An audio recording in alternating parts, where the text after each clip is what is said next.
Oh, hi there. Welcome. Today's adventure takes us to Wilton Center Cemetery here in Illinois.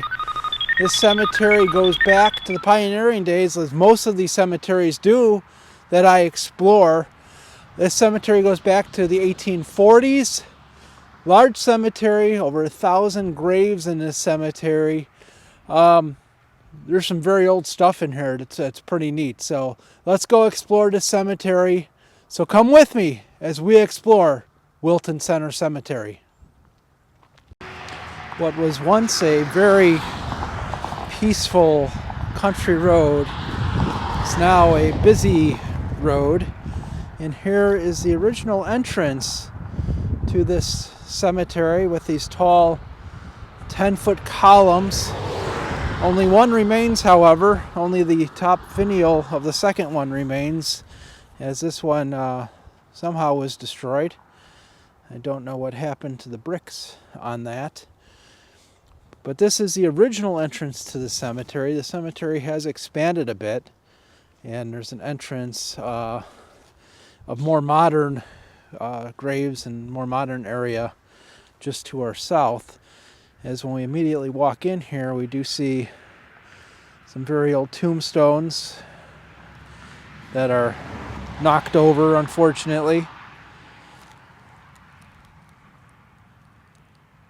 See 1865 to 1875 on that. Okay, here we have the Thayer Monument, Noah Thayer to be specific. Now, I do know that, doing a little research, Noah Thayer died resulting from injuries from a fall. And you could see this large obelisk here, probably about 15 feet tall.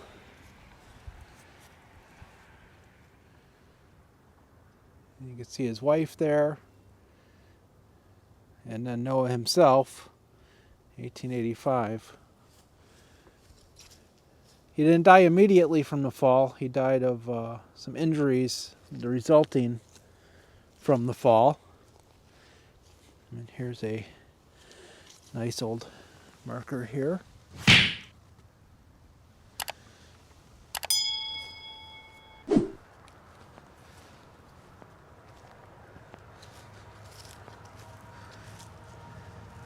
Looks like William Smith.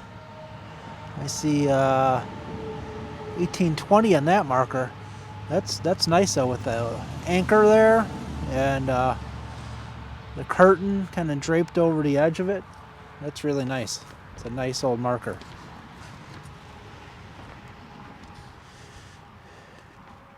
Got an old one here with the column that's broken and fallen.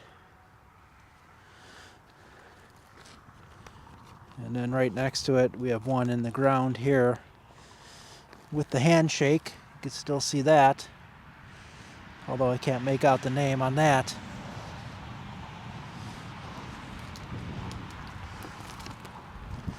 Just many, many old tombstones in here.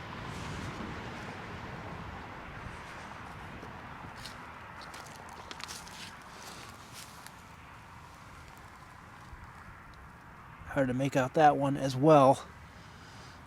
61 years of age, however, on that one. And here we have the tree trunk. The nice thing about this one, you see two birds at the top there. That's a nice touch for this one.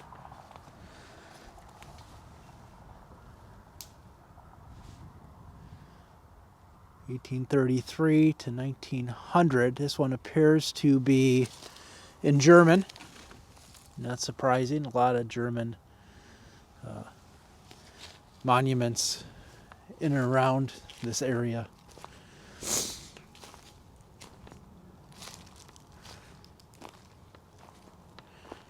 Got a couple of nice old ones here.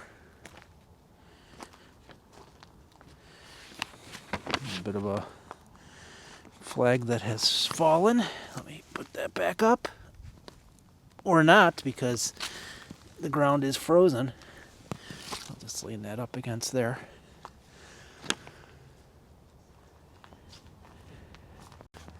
It's so unfortunate as I walk around here and just see the neglect. Here's Robbins, John Robbins, and his wife Susan. John must have been in the Civil War. It says U.S. war veteran. And we have another Robbins here, David Robbins. I'm assuming his brother, and he too, a war veteran, assuming the Civil War, because that seems to make sense.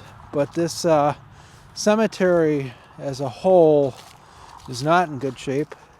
As you see, this marker has fallen over, and you can see these markers here have all crumbled and fallen. There's not much left of them. I mean, this marker is not readable at all. And you have these that are lying on the ground.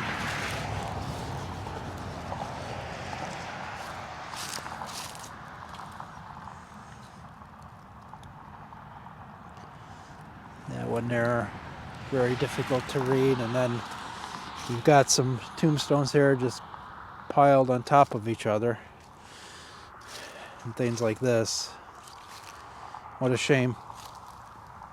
What a shame. I see something Ford. Died 1861, it looks like. Here's a beautiful old one that still stands. Nancy, wife of Hiram Harvey, died in 1875 at 71 years old. This is a beautiful marker. And here he is. Hard to see when he died. So you can tell this is facing the south. We don't get as much harsh weather coming out of the south. And this one is facing east. And we get a lot of we do get some harsh winds that do come out of the east. Here's Sarah Harvey and Judd Harvey on that. Let's see if there's anyone. And this one is blank. Nobody there.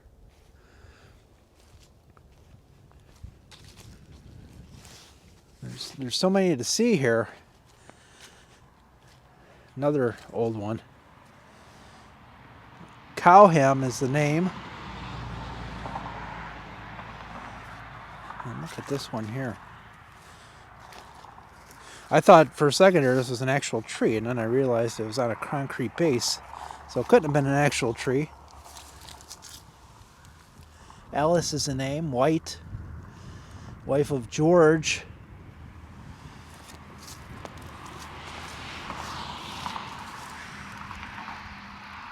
I see something white. Maybe that is George. I'm not sure. But that is an old marker.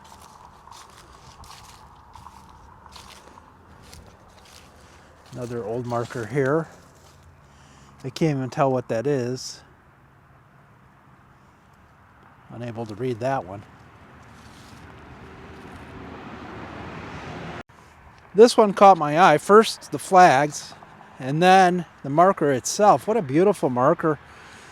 Richard J. Barr, obviously a soldier. As you see, a fallen soldier there holding the flag. Member of Company K, 100th Illinois Regiment. Died in Bowling Green, Kentucky, 1862, at the young age of 22 years old. Very, very sad.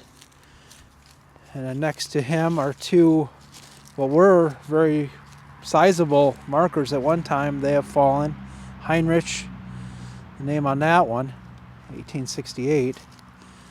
And I assume this is probably going to be his wife. This, of course, is in German.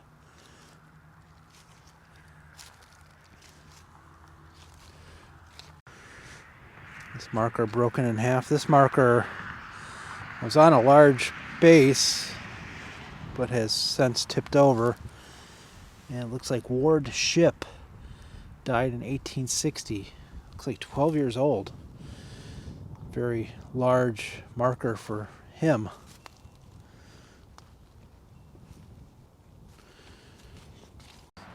I thought this was interesting. Amongst the ruins of markers is a marker here that stands out because it's in such good condition. Francis Rathke, Daisy, his wife, and Lorma. See, Daisy and Lorma looks like they may have been buried someplace else, as their dates of death are not listed. And here we have just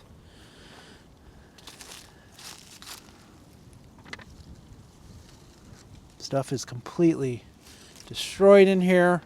And I think this is just years of, I'm sure there's some vandalism, and this ground is really uneven and has settled quite a bit. I mean, it's very uneven, and it seems like a lot of these tombstones just sink and then just fall over.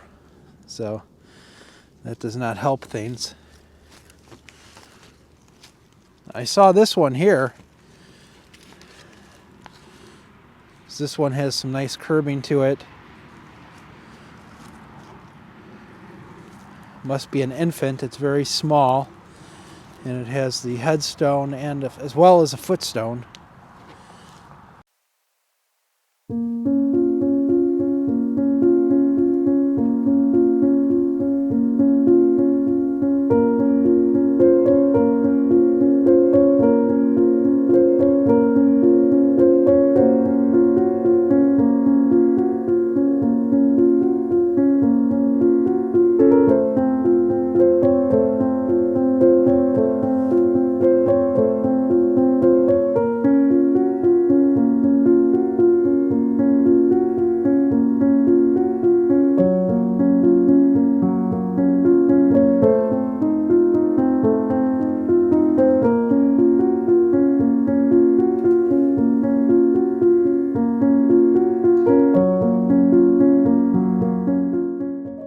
This was a rather large one here. This is about ready to fall over. I see Daniel here.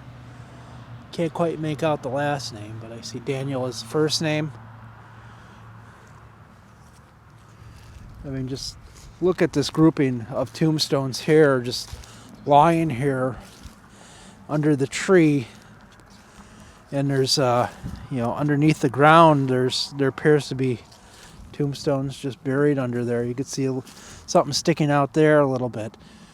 You know, this tree just grew and probably knocked those over, perhaps. Here's one here. This looks like Arthur. I mean, they're just, what a shame. I mean, everything's just piled up in piles. People are forgotten. I see Mary here on this one.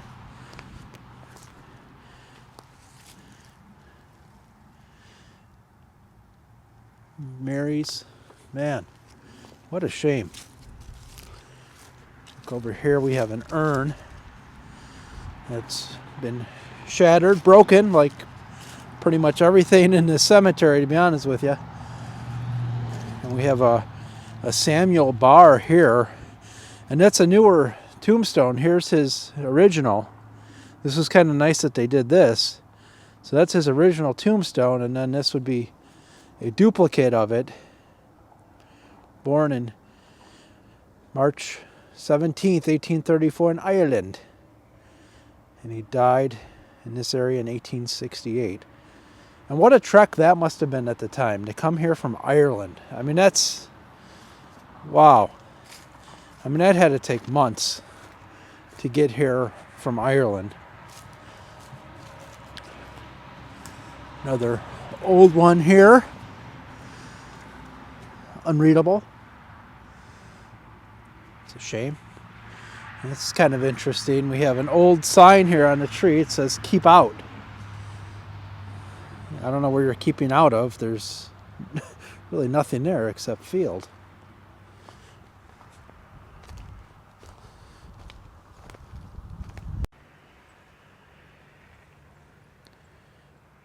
Beautiful monument here. I see a T-R-O, it looks like. After that, it's a little difficult to read. Well, here we go. Mother, Eliza, beloved wife to J. Troxel, died 1895, 62 years of age. Very nice monument.